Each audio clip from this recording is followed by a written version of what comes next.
Hi, Tone. How you I'm doing? I'm Zoe Fowler with Glitter Magazine. I'm well, thank you. How are you? Man, I'm chilling. I might be a little sweaty. I was just chasing my dog around. That's okay. What kind of dog do you have? Man, don't nobody know. I I just adopted him last year. He a little terrier schnauz or something. He old though, so like he just yeah, cool. we That's his have a name. little terrier too and a Yeah, pug. yeah. This dude got energy for 30 seconds a day, and then it's over. So I got to give it Yep, to him. that's good. How did you get your start in comedy? How to get my start in comedy? Actually, it's ironic I'm wearing a sweatshirt. My start in comedy was I used to book comedy shows when I was in college. So before I ever started, I was just a fan of it, and I met some comedians, and I started booking college shows and stuff. And then 2008, top of eight, I was like, man, I think I'm gonna take my crack at it. Like I love it, and I started in Dallas, and then eventually moved out to LA. Nice. Who are some of your inspirations in comedy? Oh man, oh man, Patrice O'Neal, Bill Burr, Wilbur. Chappelle, Eddie, Kevin. Uh, uh, I mean, everybody has like a little something. Prior. Did I say prior? I mean, you got to say prior. And then Cosby, just being a storyteller. I love a good storyteller. Can't take that away from him. But like, it's that was my thing. Like, I love telling stories. I even more than telling jokes, I love to tell a story. Yeah, those are all great ones. Yeah. How did Can't Cancel This come about with Showtime? It was I was working on my first hour, had done a half hour special with Comedy Central, and then like I'm one of those comics like once I do it on TV, like I don't do that joke anymore. You got to go catch that where it was. So it was like touring and trying to get like this new hour and like what's my angle and like how do I feel about the world and myself and how do I introduce myself as a because most people knew me for sitcoms before, so it was more what's a good introduction to me and then what's something funny which is the titles is to me is the first joke is I've been on we make the joke a lot like I've been on a lot of canceled one season sitcoms so it was like this is something you can't cancel so we had like some offers from other places and it was we worked with a company and we got exactly what we wanted out of it. It was the dope part is everybody that I kind of started with, it kind of came up with, worked on the project. So one of my boys, he's a stylist, he dressed me. One of them is a photographer, he shot it.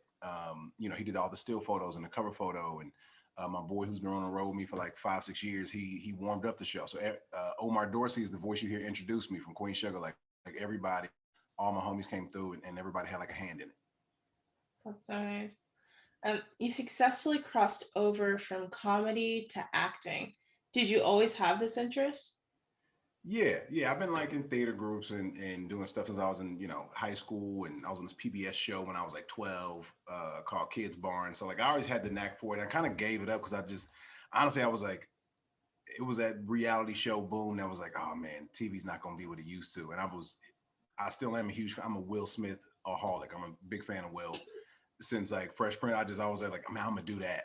I'm gonna do a sitcom. So luckily I've had the opportunity. But yeah, it was like, but comedy's something nobody can take away from you. It's like it's an independent team sport. Do you like acting or comedy more?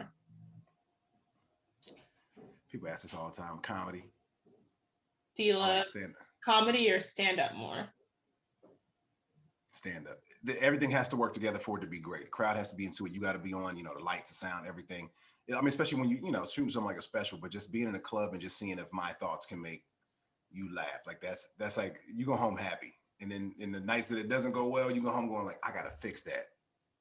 So it's such a cathartic thing. I love. I think most stand-ups will say that too. Tell us about your role on BET's American Soul as Richard Pryor. Ooh. All right, I need you to have some feeling with this too. Okay, you gotta have some feeling with this. Don't be just putting this all on me. I'm sorry. You uh, you have the big role, so I gotta ask you. that was that kind of came. I got a phone call from a friend who's like in the behind the scenes and was like, hey, would you do this? And I was like, who else turned this down? It was one of those like, you got to know what the role is. Because if you're gonna do Richard Pryor, it's like, I want some time. Do I think I could pull it off? So when I got that call, I was like, oh shoot, we've been talking about this movie for years. and this, it came up, and it was, some friends that I had over a while. They're like, yeah, we'll send you the script, read it.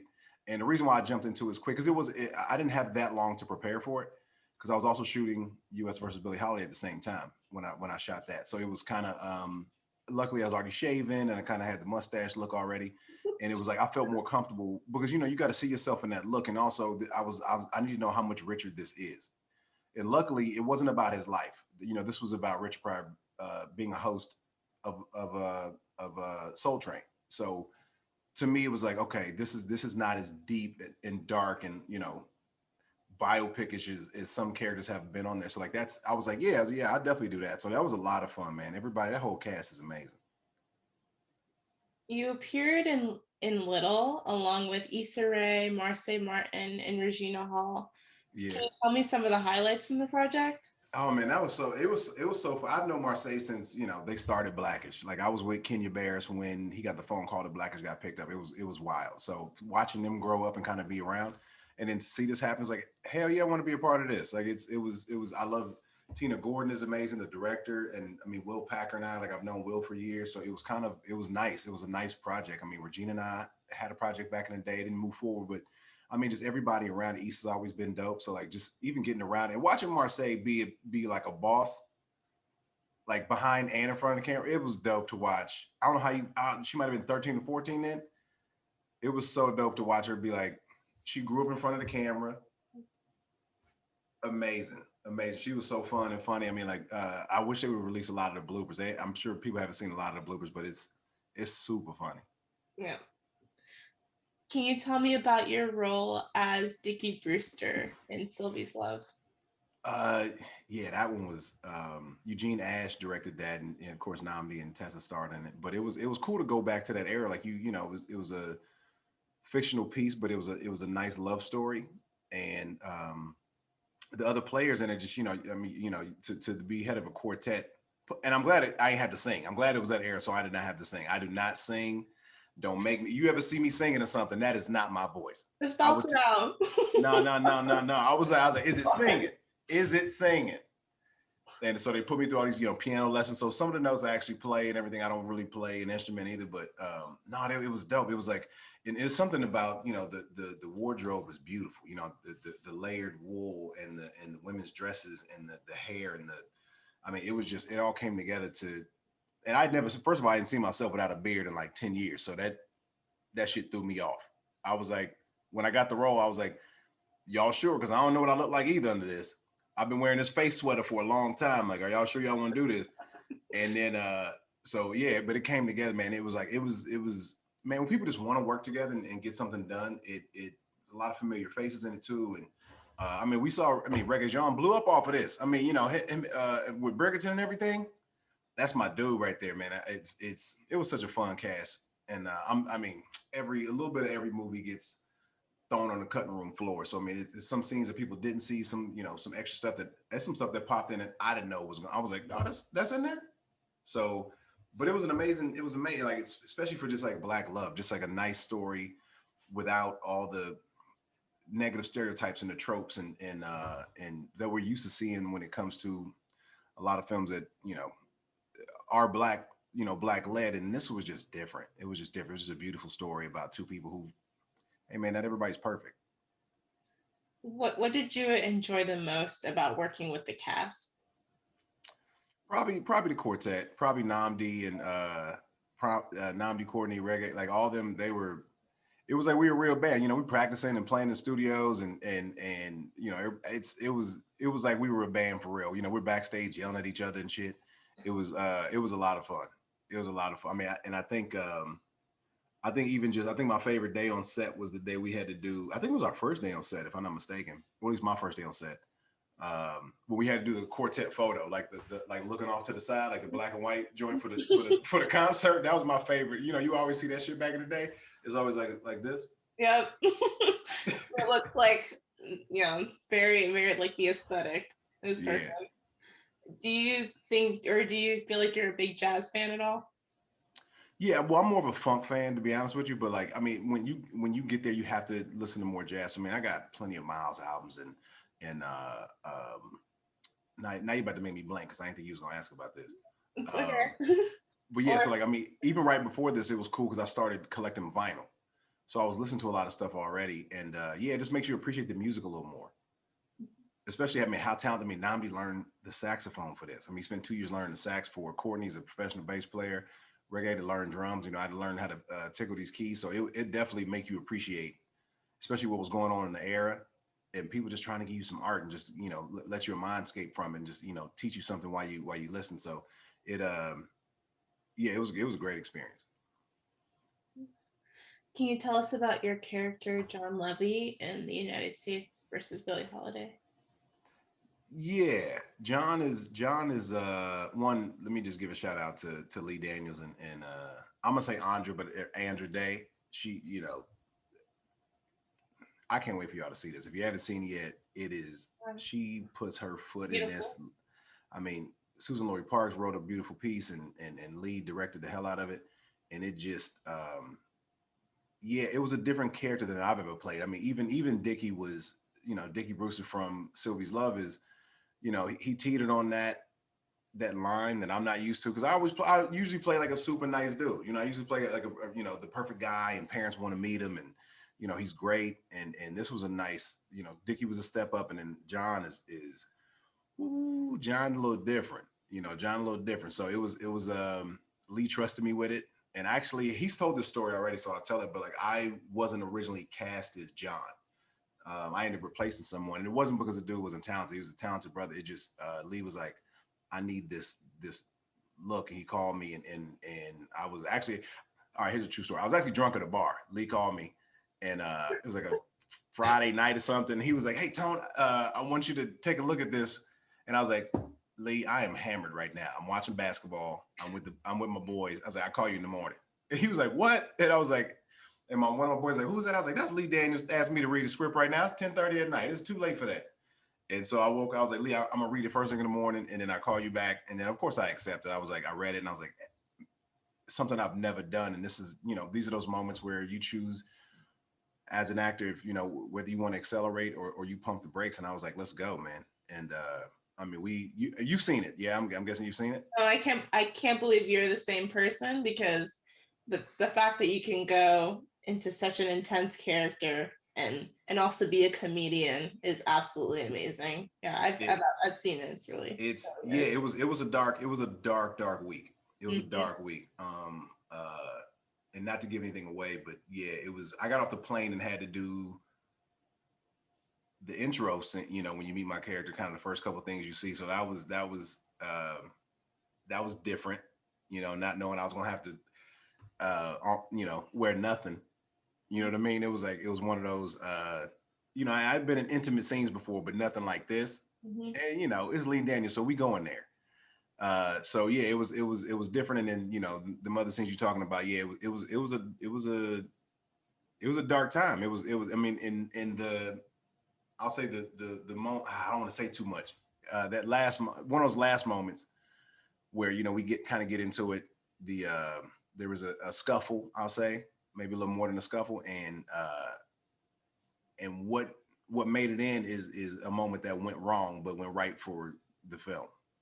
So I actually end up, well, you know what I mean. You Yeah, know what I I don't want to mean. give it away, but I don't want to give it away, yeah, but like that, if it looked real, it was because it was real. yeah. Yeah. So I had to send, I sent Andrew flowers after. I was like, I'm so sorry. I was like, oh, my bad. It was like I we didn't were mean in it. it. Like, I didn't mean it, and so yeah, she. I mean, and now we super tight because of. I mean, like you don't go through something like that, and we had some moments, and it mhm. was hard too because they'd already been shooting for like 3 weeks, so to come in and be this guy kind of worked, because I was meeting everybody when they met me, and then that was actually the first scene we shot when John and Billie meet, so it was we were really being introduced to each other, and then we go to this a little hardcore. Yeah. And but yeah, it was yeah, trust me, like it's different watching that. I mean, knowing like comedy is my number one. And I always, I mean, as soon as we break and I know I don't have anything to do for 2 hours, I'm cracking on Lee, I'm cracking on the producers, and I'm giving, Andrew shit and Tyler shit. And But then, as soon as we get back into it, it's like, all right, give me 15 minutes. Let's get back to this place. And yeah, it's uncomfortable, but it should be uncomfortable. Hmm. How did you prepare for that 1940s setting? To me, it's all about the shoes.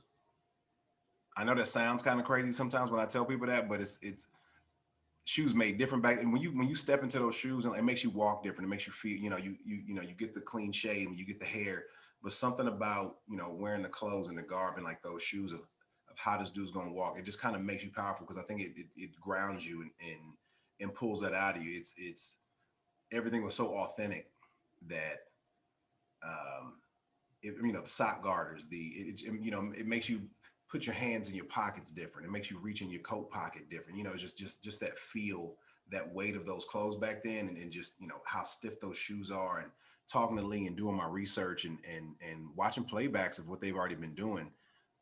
Miss Lawrence, amazing. Divine, amazing. Trevante, so good. Blake DeLong, Evan, so good. And we all got Rob Morgan. We all got so tight, because we'd hang out afterwards a little bit, and then we'd be on set the next morning, and we really became a family on the set. It was as dark as it's gonna be.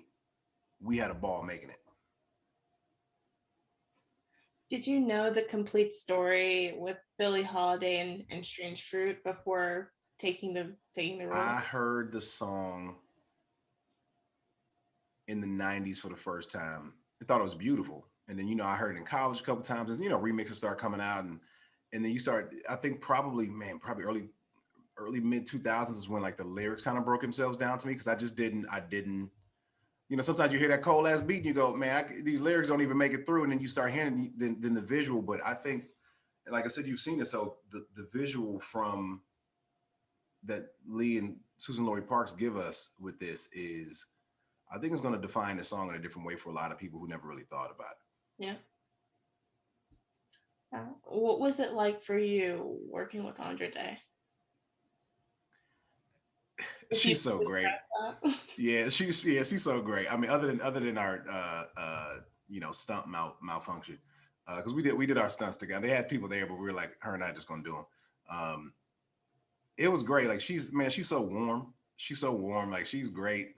I've seen her plenty of times afterwards. Because we think we wrapped like late 19 is when we wrapped the project, and I've seen her, in between. Of course, not as much 2020 as I probably would have, but she'll like if I got a show, she'll stop by. We'll hop on the phone. Like we had it, when as a comic and I can't go anywhere, she used to FaceTime me. She'll either FaceTime me or like we'll hop online, and she like the family that would be her crib. I just do my new jokes in front of her family sitting around the table, around the kitchen island. So I'm like, yo, I ain't got no audience. She was like, well, it's 9 of us over here. You want to rip these jokes off? And I was like, girl, let me get my notebook. And so I'm like, all right, this is new, but I'm gonna run this past y'all. And so but they gave me an audience. Man, I love that girl. She also gave me a bistro set. All right. I moved in September. She was like, hey, bro, I'm gonna bring you this bistro set. I was like, girl, I need a bistro set. So that's and she's so talented. To even understand that this is her first acting role. Bodies it. Why is it important to you that Black stories such as this one get told on the big screen? We've been hearing this for I guess more recently, last couple of years now, but now people are taking a hold to it. They're actually thinking about it. But the Black history that we hear is the all-star team. You know what I mean? We get a lot of the Black history that is served to us, and we don't get a chance to go out and or we don't take the opportunity to go out and research it ourselves. So I think of films like this, between U.S. versus Billie Holiday, from Judas and Black Messiah to Sylvia's Love, Maureen's Black Bottom, Fence. All these are, between the writer, the producers, the figures themselves. You really have to give them credit for everything that they did. There wouldn't be no Kanye without Billie Holiday. There wouldn't be no Beyonce without Billie Holiday. So to be able to speak that freedom and then get your just due from it wouldn't even be possible without this. So I think it's really important that people understand that this, yeah, it might be a good movie, but this should happen. So don't, I mean, never take advantage of or for granted the liberties. I mean, even though they're not where they should be, the liberties that we do have now because of people like this. I mean, like Billy put her foot in a lot of stuff and took a lot of shit. So I mean, you and I able to do this. Mhm. Yeah, you took the words out of my mouth. Last part you said. um, what changes do you hope to see in the industry after the progress made with the Black Lives Matter movement? Such a hard question. Man, one is just understanding. I think understanding, and I think you know the crazy part. I mean, it maybe not just even entertainment because I worked in corporate as well, but you know, you want peace. You don't want violence. You want like, man, let's talk about it. Own it. I think accountability is the word of the year already, and just being accountable for, you know, because I'm sick of this whole. I'm listening now. Like I'm sick of that shit. I'm sick of that. I'm listening. It's like just don't be an asshole, man. Change the cards. You can change it. Like start now. Start now. So I mean, I hope that I was saying like I was on the road. I actually did a couple out of town dates in December, right the weekend after Sylvie came out. Sylvia's Love came out, and it was crazy watching people, you know, telling people about it, and you know, most of the audience is like, "Oh man, we've seen it already. We came to see you because of it. We can't believe you're the same dude." All this kind of stuff. And then I remember having to go. A lot of you know white customers, you know, audience members had not seen it, and I'm like, "You nervous?" I started asking, "You nervous to watch it?" And I literally had to go. This ain't one of the movies that's gonna make you feel bad. But also, even the ones you think make you feel bad, learn something that a lot of us are just learning for the first time too. You know what I mean? We've seen Lady Sings the Blues, and we know who Billie Holiday is, but that history and like the struggle, we don't know. So just, hey man, just take a second step back and realize this ain't about the past all the time. Like, let's correct our future with this too. You know, opportunities are what we want, and it's not. I don't want to feel like a number. Up, you know what? We can stick two black people in here. It's like you don't want that. Like, let the talent speak for itself and not always have to like draw straws at it. It's like it's such a, you know, where's the conclusion? Like they're great, but I mean, we should have had a black James Bond a long time ago. Yeah, we're due. We're due for You that. know what I mean? well, You know, well overdue. you know how excited people were to see what's the name of the show on Netflix, Lupin, because he a black spy. You like, man, see, we told you it's possible. Like it's Terrible. this should be this. You'd be like, what? And that's why because it infuriates us when you know the and we know it works. We know it works. We know we work. We know we the best. We know we the best. Like you can't put us on level playing field. We taking off. So you got the, you know, the Avas, the Will Packers, the Tyler Perrys, the Lee Daniels, the, you know, countless other black directors and decision makers and tastemakers in Hollywood that are once again put it on the line so that we have a, you know, so we have a voice, and it's important for us to keep going. But man, if we don't start working together, man, all this shit gonna crumble anyway. Can you tell me what a day was like in social isolation for you? A day in total isolation. Amazing. Bothering you? You mean like first part of quarantine type shit? The first month when it hit, what were you doing? Needed it. Outside of all the bad stuff that was happening, taking 3 to 4 weeks off was amazing. It was me and I ain't got to go to the airport. I ain't got to pack. I ain't got to run out to comedy clubs all over the city 6 nights a week. I ain't got lines to learn right now. I ain't got to be on set from 6 a.m. to 6 p.m. I mean, and this is a blissful vent, okay? I'm not saying I hate it because I do love it, but it was nice to sit down for a second. It was real nice to sit down for a second. Of course, that's when we all thought it was gonna be like 2 weeks, right? But that first month, I loved it. I'm just cooking meals and doing puzzles and reading books and going skating and taking walks and all that kind of stuff. I mean, I loved it. I loved it. It was a nice like, let's bring it down a notch and just settle. And how did you handle working with a pandemic going on? What do you mean we're working? No, we're not working. I work on myself. I was working on myself. I was getting my inner child together. Good. Discovering me, my love life that don't exist, but it's Love yourself. That's a love life. yeah. I mean, that's what we're doing this year, self love. But yeah, no, it was nice. It was nice. I mean, I got a chance to like just really sit back and just kind of work on me. A lot of the writing, of course, writing and finding hobbies and stuff, because like I've been so busy last couple of years that I don't really take time for myself. So when I do come home for 2 or 3 days, it's like, all right, you can come home and do nothing. So it was nice for 30 days to not do anything. But it was once again, I think it was cathartic and just can't chance to slow your brain down, because you're always going. Wake up, drink a cup of coffee. You got meetings. You got to write this. You got to write that. And so I started developing a couple films and got a chance to take my time with it versus just, like I said, having to go to the airport every other day. And what can we expect next from you?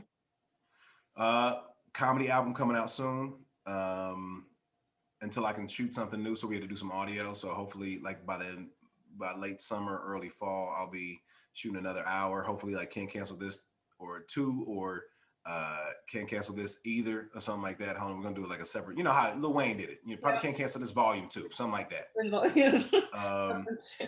We got a couple films in the pipeline, new show, selling some stuff, and I'll be touring again. So that's what I got coming up. Nice. Well, and I do make an appearance on. Maybe I'm not supposed to say this, but I'm gonna tell you anyway. But I do make an appearance on Black Lady Sketch Show this year, so I'll be on season 2 of that. All right. Well, thank you so much for taking the time out. I really enjoyed speaking with you today, and I hope. Yeah, likewise. I hope to hear from you. Let me just tell you, your light is beautiful. You look great. I like the flowers, and you got the glitter in the back, and you got a nice color scheme going on. I like it. I like it. Don't change nothing. Don't change nothing. Thank you. And I noticed, are you from Georgia, Savannah State? I went to Savannah State. I graduated in 2004 from Savannah State. Yeah, but I'm from Atlanta originally, from the east side. Atlanta, Georgia. Yeah. Cool. Yeah. Well, thank you. It was nice to hear from you. Follow both of us on Instagram. Yeah, of course. Yeah, it's just Tone Bell. What's yours? Mine's Zoe Fowler 28. Zoe Fowler 20, 20, 20? 28. 28. I'll reach out to you and you'll see me pop up there. There you go. Well, follow us and then watch the movie February 26th on Hulu. All right. Thank you. All right. Later. Bye. Later.